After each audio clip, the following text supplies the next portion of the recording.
புதுச்சேரி அருகே 18 மாதங்களிலேயே மகசூல் தரும் மிளகு பயிரை கண்டுபிடித்து இளம் வேளாண் விஞ்ஞானி ஸ்ரீலட்சுமி அசத்தியுள்ளார்.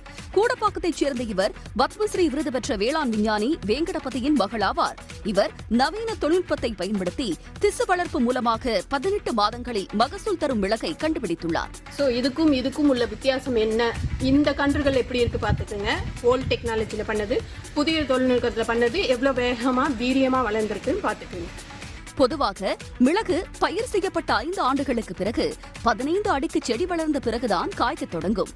இந்த 5 ஆண்டுகளில் விவசாயிகளுக்கு பலன் ஏதும் இருக்காது. ஆனால் தற்போது 18 மாதத்திலேயே 100 பதியங்களில் 99 பதியங்கள் வேருடன் தரமானவையாக இருக்கும் வகையில் மிளகு நாற்றுகளை உருவாக்கி இருப்பதாக ஸ்ரீலட்சுமி கூறியுள்ளார்.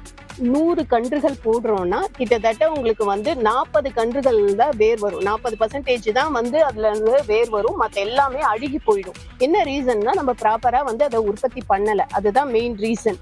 சரி, இதெல்லாம் ஓவர் கம் பண்ணணும். ஓவர் கம் பண்ணி புதிய தொழில்நுட்பத்தை கொண்டுட்டு வரணும்னு சொல்லிதான் இப்ப நம்ம 100 கன்றுகள் போடுறோம்னா 99 கன்றுகள் நல்லா வேர் growth எடுக்கிறோம்னா அது டிஷ்யூ கல்ச்சருக்கு இணையான டெக்னாலஜில நம்ம பண்ணி இப்ப எடுத்துட்டு இருக்கோம்.